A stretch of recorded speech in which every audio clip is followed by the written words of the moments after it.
Chang et le dragon. Auteur-illustrateur. Les enfants du groupe de soutien en français. Sama SM2. École du Bas de Boulogne mixte 1. 2012-2013. Il était une fois un petit garçon qui habitait en Chine, sur la rive du lac de l'Ouest. Ce petit garçon s'appelait Chang.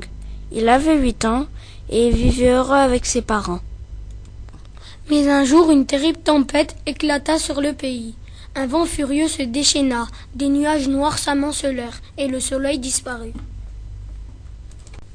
Le lendemain matin, la tempête s'était calmée, mais le soleil n'était pas revenu. Et les jours suivants et les semaines suivantes non plus. Le monde est enveloppé de froides ténèbres, les feuilles tombaient, les fleurs se fanaient, les légumes et les céréales ne poussaient plus. Les gens étaient tristes. Où était passé le soleil? Le chef du village réunit alors tous les habitants sur la place pour leur demander. Est-ce que l'un d'entre vous sait où est parti le soleil? Moi, je sais, répondit un vieux sage. Il avait 106 ans. Il avait une longue barbe blanche et pointue. Il portait des lunettes rondes et ses yeux étaient noirs et brillants. Sur sa peau ridée, on voyait beaucoup de cicatrices. Il était très gras et très maigre, et il s'appuyait sur une canne. Il dit: c'est le maître de la tempête qui a emporté le soleil et l'a jeté au fond d'une grotte. Mais comment le sais-tu? Demanda un villageois. Le vieux sage répondit: Pendant la tempête, j'ai eu une vision. J'ai vu le maître de la tempête. Il était avec son dragon, mais celui-ci n'avait plus de feu. Il ne pouvait plus cracher de flammes, alors le maître de la tempête a volé le soleil et son feu brûlant pour les donner à son dragon au fond de la grotte. Tous les villageois voulaient retrouver le soleil. Ils décidèrent d'aller combattre le dragon. Je veux aller avec vous, cria Chang, mais le vieux sage le raisonna. Tu es trop petit pour combattre un dragon. Reste ici.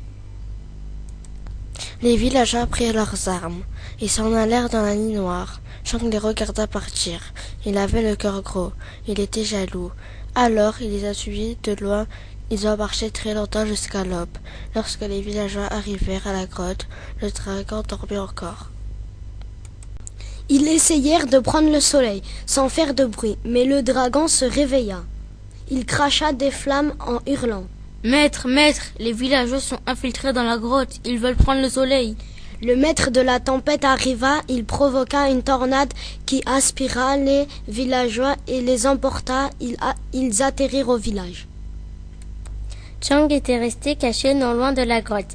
Il avait vu les villageois s'envoler. Désormais, le petit garçon était seul face au dragon. Il marcha discrètement jusqu'à la grotte. Il chercha un moyen pour reprendre le soleil.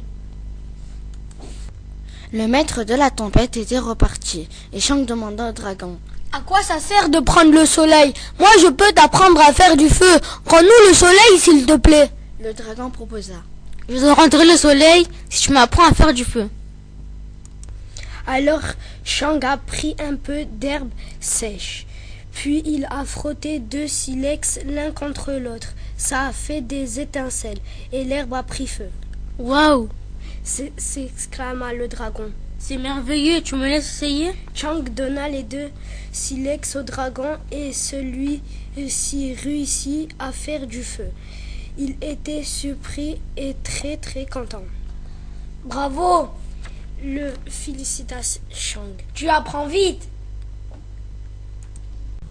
À ce moment, le maître de la tempête revint. Le dragon lui dit: Maître, le petit garçon m'a appris à faire du feu. Je n'ai plus besoin du soleil. Alors le maître de la tempête a laissé Chang repartir avec le soleil. Lorsqu'il est arrivé chez lui, tous les villageois ont demandé: comment as-tu fait? C'est une longue histoire, répondit Chang. Histoire imaginée, écrite et illustrée par Adnan, Anfel, Ilyes, Imad, Ryan, Shaynez.